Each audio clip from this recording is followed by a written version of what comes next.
Kerala Congress M chairman Shri Jose K മാണിയാണ് ഈ തെരഞ്ഞെടുപ്പ് കാലത്ത്, പ്രചാരണ കാലത്ത് നമ്മളുമായി സംസാരിക്കുന്നത്. ശ്രീ ജോസ് കെ മാണി, സ്വാഗതം. ഈ തെരഞ്ഞെടുപ്പ് പ്രചാരണത്തിൻ്റെ ഒരു തിരക്ക് പിടിച്ച സമയമാണെന്നറിയാം. ഈ തെരഞ്ഞെടുപ്പ് ഇപ്പോൾ കേരള കോൺഗ്രസ് എം LDFിലേക്ക് വന്നതിന് ശേഷം തദ്ദേശ തെരഞ്ഞെടുപ്പ് കഴിഞ്ഞു. അതിൽ മികച്ച വിജയം ഈ ജില്ലയിൽ സംഭവിച്ചു. നിയമസഭാ തെരഞ്ഞെടുപ്പിൽ അത് മെച്ചപ്പെട്ട ഒരു LDFിൻ്റെ അംഗബലം കൂട്ടുന്ന MLA-മാരുടെ അംഗബലം കൂട്ടി. ഇനി ലോക്സഭാ തെരഞ്ഞെടുപ്പാണ്. ആ നിലയ്ക്ക് രാഷ്ട്രീയമായി എന്താണ് യഥാർത്ഥത്തിൽ ഒരു പ്രതീക്ഷ? എന്താണ്? കോട്ടയം സീറ്റാണല്ലോ യഥാർത്ഥത്തിൽ പാർട്ടിയുടെ കയ്യിലുള്ളത്. കോട്ടയം ലോക്സഭാ മണ്ഡലം ഈ തെരഞ്ഞെടുപ്പിൽ നമ്മുടെ സ്ഥാനാർത്ഥി തോമസ് ചാഴികാടൻ, അദ്ദേഹത്തിനെ നമ്മൾ മാസങ്ങൾക്ക് മുമ്പ് തന്നെ തീരുമാനമെടുത്തു. അദ്ദേഹത്തിൻ്റെ പ്രവർത്തനങ്ങൾ ആരംഭിച്ചു. LDFിൽ നിന്ന് ആദ്യം അതെ LDFിൽ നിന്ന് മാത്രമല്ല, കേരള സംസ്ഥാനത്തെ ലോക്സഭാ തെരഞ്ഞെടുപ്പിലേക്കുള്ള സ്ഥാനാർത്ഥികളിൽ ഏറ്റവും ആദ്യമേ പ്രഖ്യാപിച്ചത് തോമസ് ചാഴികാടനെയാണ്. അത് മറ്റൊന്നുമല്ല, വലിയൊരു സ്വീകാര്യതയുണ്ട്. അദ്ദേഹത്തിൻ്റെ ഒരു സ്ഥാനാർത്ഥിത്വം എന്ന് പറയുമ്പോൾ, ഒന്ന്, അദ്ദേഹത്തിന് നമ്മളിപ്പോൾ ഒന്ന് പരിശോധിച്ചത്, അങ്ങനെ തന്നെ ഒന്ന് പരിശോധിച്ചാൽ മതി, ഫീൽഡിൽ നെഗറ്റീവ്സ് ആയിട്ടൊന്നുമില്ല. ഒന്ന്, ഒരു പൊതുപ്രവർത്തനങ്ങളിലും ഒരു മാന്യതയുള്ള ഒരു പൊതുപ്രവർത്തകൻ, ഒരേ നിലപാടിൽ ഉറച്ചു നിന്ന ഒരു പൊതുപ്രവർത്തകൻ, ഒരു രാഷ്ട്രീയ നേതാവ്. അദ്ദേഹം മത്സരിച്ച 7 മത്സരങ്ങളും, അത് നിയമസഭയും ലോക്സഭയിലും എല്ലാം ഒരേ ചിഹ്നത്തിൽ, 2 ചിഹ്നത്തിൽ മത്സരിച്ചത്. ഒരേ രാഷ്ട്രീയ പ്രസ്ഥാനത്തിൽ നിന്ന ഒരു വ്യക്തി, ഒരേ പ്രത്യയശാസ്ത്രത്തിൽ നിന്നൊരു വ്യക്തി, വികസനത്തിൻ്റെ കാര്യത്തിൽ ഒന്നാമൻ. മാത്രമല്ല, ഈ 20 മണ്ഡലങ്ങളെടുത്ത് നോക്കുമ്പോൾ പ്രാദേശിക വികസന ഫണ്ട് MP ഫണ്ട് വിനിയോഗിക്കുന്നതിൽ 100%. ഞാൻ അവിടെ ഒരു കാര്യം ചോദിക്കണം. താങ്കളിപ്പോൾ രാജ്യസഭാ അംഗമാണ്, അദ്ദേഹം ലോക്സഭാ അംഗമാണ്. MP ഫണ്ട് വിനിയോഗത്തിൽ 100% അനുമതി കൊടുക്കല്ല, ചെലവഴിച്ചു എന്നുള്ളതാണ്. ഇപ്പോൾ ഏറ്റവും അധികം പല UDF MPമാരും പെടാപ്പാട് വിടുകയാണ്. ഈ പറഞ്ഞതുപോലെ ചെലവഴിക്കാൻ കഴിയുന്നില്ല, പക്ഷേ ഭരണാനുമതി കൊടുത്തു എന്നെങ്കിലും വരുത്തി തീർക്കാൻ. അപ്പോൾ അത്തരമൊരു സാഹചര്യത്തിൽ അദ്ദേഹത്തിൻ്റെ ഒരു സവിശേഷത, പാർലമെൻറ്റ് അംഗം എന്ന നിലയിൽ കൂടി ചാഴികാടൻ്റെ ഒരു സവിശേഷത, MP ഫണ്ട് വിനിയോഗത്തിലാകട്ടെ, ജനങ്ങളുമായി ബന്ധപ്പെട്ടതിലാകട്ടെ ഒക്കെ ഒരു സവിശേഷത താങ്കൾ ശ്രദ്ധിച്ചിട്ടുണ്ട്? അത് 2 കാര്യം. ഒന്ന്, അദ്ദേഹത്തിൻ്റെ വികസന കാര്യത്തിൽ പ്രയോറിറ്റി കൊടുത്തുകൊണ്ട് തന്നെയാണ് പോയത്. 2, ആരെന്ത് പറഞ്ഞാലും 100% സത്യസന്ധനായ ഒരു നേതാവാണ്. 3, ഈ MP ഫണ്ട് വിനിയോഗം എന്ന് പറയുന്നത് അത്ര എളുപ്പമൊന്നുള്ളതല്ല. ഞാനൊരു പാർലമെൻറ്റ് അംഗം തന്നെ നിൽക്കുക. കാരണം MP ഫണ്ട് നമ്മൾ പ്രപ്പോസ് ചെയ്ത് കൊടുത്താൽ പോരാ, അത് ASഉം TSഉം അതിൻ്റെ ടെൻഡർ വിളിക്കുകയും ആ ടെൻഡർ എടുക്കുകയും അതുമാത്രമല്ല പണി പൂർത്തീകരിക്കുകയും, ആ പണി പൂർത്തീകരിച്ചാൽ മാത്രം പോരാ, അതിൻ്റെ ഫണ്ട് അത് കോൺട്രാക്ടർക്ക് കൊടുത്ത് അത് നമ്മുടെ ലിസ്റ്റിൽ വന്ന് കമ്പ്യൂട്ടറിൽ കയറ്റിയാൽ മാത്രമാണ് MP ഫണ്ട് വിനിയോഗിച്ചെന്ന് പറയും. ചെലവഴിച്ചു. അപ്പോൾ അതിനകത്ത് നമ്മൾ സൈറ്റ് എടുത്ത് നോക്കുമ്പോൾ 0 കാണണം, ബാലൻസ് ഒന്നും ഇല്ല എന്ന് പറയുമ്പോൾ അത് വലിയൊരു ശ്രമം അതിൻ്റെ പിന്നിലുണ്ട്. അത് വളരെ പ്രധാനപ്പെട്ടതാണ്. അങ്ങനെ ഒരു പക്ഷേ ആരെങ്കിലും വേറെ ഉണ്ടെന്ന് എനിക്ക് തോന്നുന്നില്ല. വളരെ പ്രധാനപ്പെട്ട ഒരു കാര്യമാണ്. മറ്റുള്ളവരൊക്കെ അനുമതി കൊടുക്കുന്ന ഘട്ടത്തിലാണ് അനുമതി കൊടുത്തു, ചിലപ്പോൾ AS ആക്കിയിടും. പക്ഷേ അത് എക്സിക്യൂട്ട് ചെയ്യുക, അതിൻ്റെ ഫണ്ട് ട്രാൻസ്ഫർ ചെയ്ത് കൊടുക്കുക, യൂട്ടിലൈസേഷനാണ് അതിനകത്ത്. ഞാൻ അദ്ദേഹത്തോട് സംസാരിച്ചപ്പോൾ എനിക്ക് തോന്നിയ ഒരു വലിയ സവിശേഷത അതുതന്നെയാണ്. എല്ലാ മണ്ഡലങ്ങളിലും ചർച്ചയാവുമ്പോൾ മറ്റൊരു പ്രധാനപ്പെട്ട രാഷ്ട്രീയത്തിലേക്ക് വരാം. ഈ തെരഞ്ഞെടുപ്പ് പ്രചരണത്തിൻ്റെ ഏറ്റവും പ്രധാനപ്പെട്ട ഒരു ഘട്ടത്തിൽ, ഇനിയിപ്പോൾ അത്യാവശ്യം ആഴ്ചകൾ മാത്രമേ ഉള്ളൂ വോട്ടെടുപ്പിലേക്ക് പോകാൻ, അപ്പോഴാണ് കോട്ടയത്തെ UDFിൻ്റെ ജില്ലാ ചെയർമാൻ കൂടിയായിട്ടുള്ള ജോസഫ് ഗ്രൂപ്പിൽ ഒരു പിളർപ്പിലേക്ക് പോകും വിധത്തിലുള്ള സജി മഞ്ഞക്കടമ്പൻ്റെ രാജി ഉണ്ടാകുന്നത്, കൂട്ടരാജി സംഭവിക്കുന്നു. ഇത് കേരള കോൺഗ്രസ് M കാണുന്നത് എങ്ങനെയാണ്? ഏത് നിലയിലാണ് അതിനോടൊരു രാഷ്ട്രീയ സമീപനം? ഇവിടെ നമ്മുടെ കോട്ടയം ലോക്സഭാ മണ്ഡലത്തിനെ സംബന്ധിച്ചോളം, ഒന്ന്, ഈ പ്രതിപക്ഷ അല്ലെങ്കിൽ UDFിൻ്റെ സ്ഥാനാർത്ഥി, ആ സ്ഥാനാർത്ഥിയെ സംബന്ധിച്ചിടത്തോളം വലിയൊരു ആശയക്കുഴപ്പം ഉണ്ടായിട്ടുണ്ട്. ഞാനിത് പറയുമ്പോൾ ചിലപ്പോൾ ഞാൻ എതിർവശത്ത് നിൽക്കുന്നതുകൊണ്ട് പറയുന്നതാണെന്ന് ചിലപ്പോൾ തോന്നിയാക്കാം. അതല്ല, നിങ്ങളെടുത്ത് പരിശോധിച്ചു. ഒന്ന്, അദ്ദേഹം വരുന്നത് ഈ മണ്ഡലത്തിലൊരു വോട്ടർ പോലും അല്ല. ഇപ്പോൾ ജനങ്ങൾ പരിശോധിച്ചുകൊണ്ടിരിക്കുന്നത് അദ്ദേഹത്തിൻ്റെ നിലപാട്. നമുക്കറിയാം, ഇപ്പോൾ BJP ഭരണത്തിലേക്ക് വന്നാൽ എന്താകും എന്നുള്ളത്. മാത്രമല്ല, ഭരണത്തേക്ക് വന്നില്ല, ഒരു ഹങ് പാർലമെൻ്റ് അല്ലെങ്കിൽ പോലും അവർ ലക്ഷ്യമിടുന്നത് ഈ പറയുന്ന ആരെങ്കിലും വിജയിച്ചിട്ടുണ്ടെങ്കിൽ അവരെ ഹൈജാക്ക് ചെയ്യുക എന്നുള്ളതാണ്. നമ്മൾ കോൺഗ്രസിൻ്റെ നേതാക്കന്മാരെ പലരെയും കണ്ടു, കോൺഗ്രസിൻ്റെ MPമാരെ പലരും കണ്ടു, കോൺഗ്രസിൻ്റെ മുഖ്യമന്ത്രിമാരെ പലരും കണ്ടു, BJPയിലേക്ക് ചേക്കേറുന്ന മുൻ മുഖ്യമന്ത്രിമാർ ഉൾപ്പെടെ. അപ്പോൾ അതുമാത്രമല്ല, ഈ എതിർ സ്ഥാനാർത്ഥി അവർ എത്ര പ്രാവശ്യം കഴിഞ്ഞ 12 വർഷക്കാലത്തിൻ്റെ ഇടയ്ക്ക് 4 പ്രാവശ്യം പാർട്ടി മാറി, 4 പ്രാവശ്യം മുന്നണി മാറി. സ്വതന്ത്ര ഈ 7 പ്രാവശ്യം നിന്നപ്പോഴും അല്ലെങ്കിൽ ആ നിന്നപ്പോഴെല്ലാം സ്വതന്ത്ര ചിഹ്നത്തിലാണ് നിന്നത്. ആ നിൽക്കുന്നതെല്ലാം വ്യത്യസ്തമായ ചിന്തകൾ. ഈ പ്രാവശ്യം ടോർച്ചാണെങ്കിൽ അടുത്ത പ്രാവശ്യം ഓട്ടോ, ഇങ്ങനെയുള്ള ചിഹ്നത്തിൽ നിന്ന്. അപ്പോൾ എന്തുറപ്പാണ് ഇപ്പോൾ ഈ പറയുന്ന നമ്മുടെ കോൺഗ്രസ് പാർട്ടിയിൽപ്പെട്ട നേതാക്കന്മാർ, നല്ലവരായ നല്ല നേതാക്കന്മാരുണ്ട്, അതോടൊപ്പം തന്നെ കേരള കോൺഗ്രസ് പാർട്ടിയിലെ ഈ ജില്ലയിലുള്ള നേതാക്കന്മാരുണ്ട്. അവർ ചോദിക്കുന്ന എന്തുറപ്പാണ് ഇദ്ദേഹത്തിന് സ്ഥാനാർത്ഥിത്വം കൊടുത്തു UDF നിൽക്കും എന്നുള്ളത് എന്തുറപ്പാണ്? അതാണ് ചോദ്യം.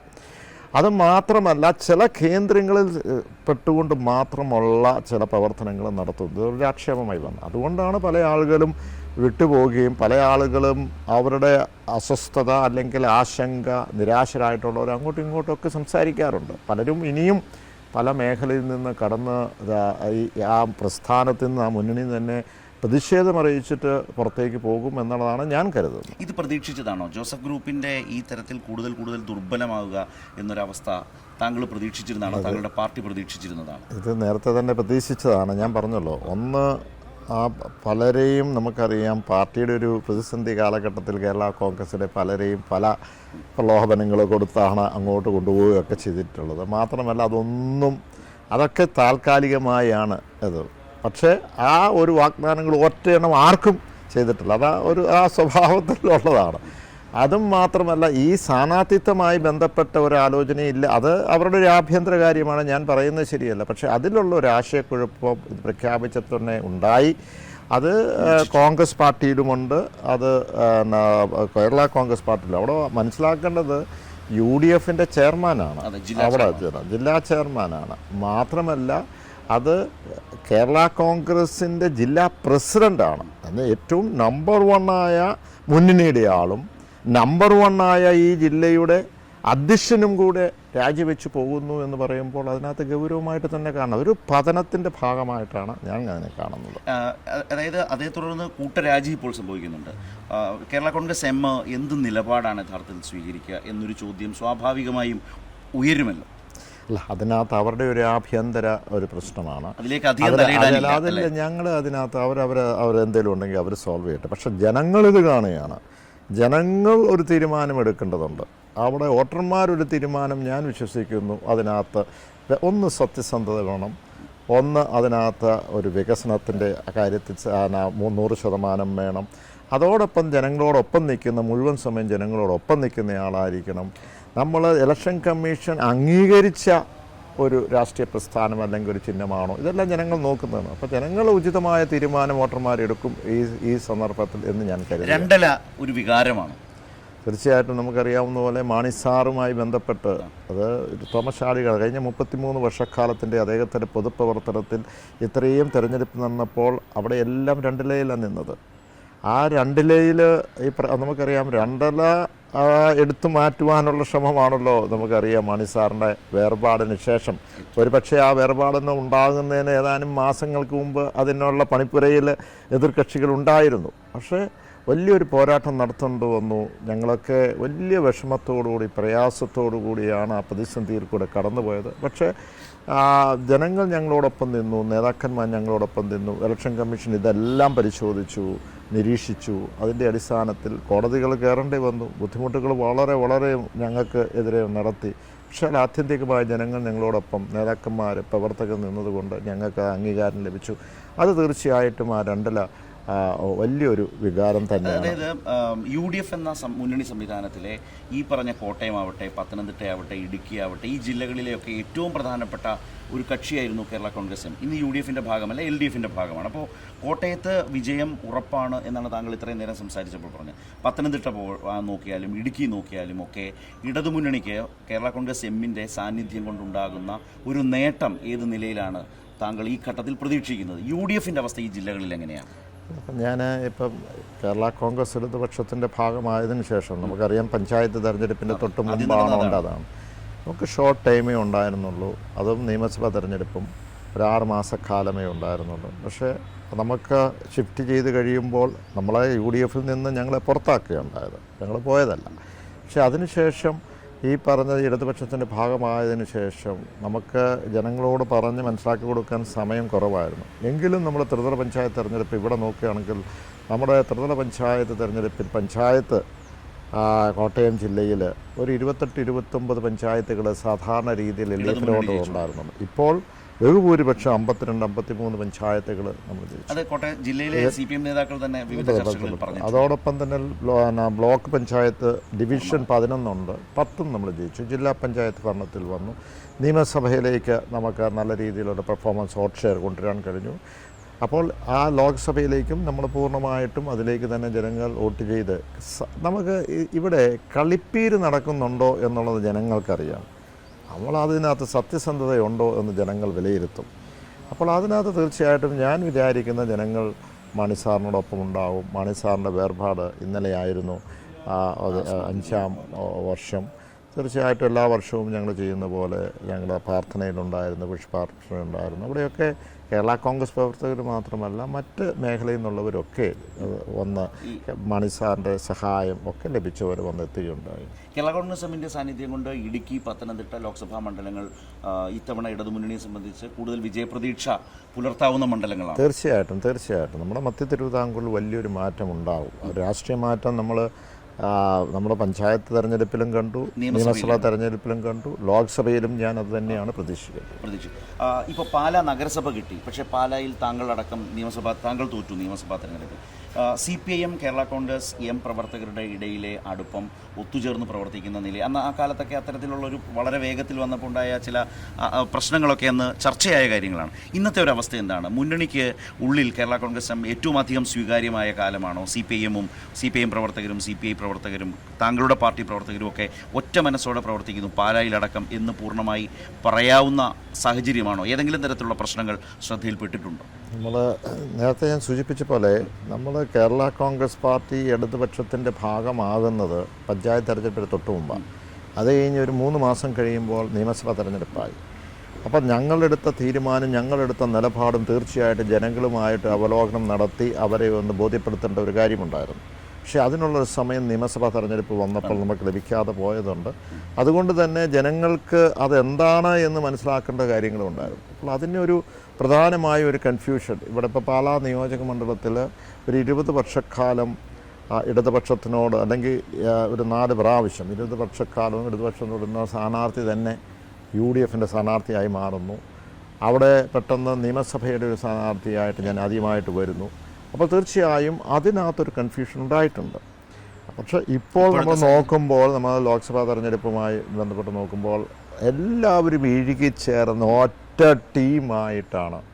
എനിക്ക് തോന്നുന്നു ഏതെങ്കിലും ഘട്ടത്തിൽ ഇപ്പം ഞങ്ങളുണ്ടെങ്കിലും ഇല്ലെങ്കിലും ഇല്ലാത്ത സമയങ്ങളിലുമൊക്കെ പാലായും അല്ലെങ്കിൽ കോട്ടയം ലോക്സഭാ മണ്ഡലമായിട്ടോ അല്ലെങ്കിൽ ഈ പറയുന്ന കോട്ടയം ജില്ലയായിട്ട് ബന്ധപ്പെട്ട് നോക്കുമ്പോൾ ഒരിക്കലും എനിക്ക് തോന്നുന്നില്ല LDF അത്രമാത്രം എല്ലാ ഘടകകക്ഷികളുമായി അതുപോലെ ഇഴുകിച്ചേർന്ന് ഒറ്റ ടീമായിട്ട് പോകുന്നത്. ഇപ്പോൾ അതുപോലെ ഇഴുകിച്ചേർന്ന് ഒറ്റ ടീമായിട്ടാണ് എല്ലാ സ്ഥലങ്ങളിലും പോകുന്നത്. ഞങ്ങൾക്ക് സന്തോഷമുണ്ട്. എല്ലാവരും ഒരുമിച്ച് പോകുക, ഒരു അഭിപ്രായ വ്യത്യാസമില്ല. എവിടെയെങ്കിലും എല്ലാ ദിവസവും ഞങ്ങൾ കമ്മിറ്റികൾ കൂടി പരിശോധിക്കാറുണ്ട്. എവിടെയെങ്കിലും വീഴ്ചകളുണ്ടോ, ഉണ്ടെങ്കിൽ ഉടനെ കറക്റ്റ് ചെയ്ത്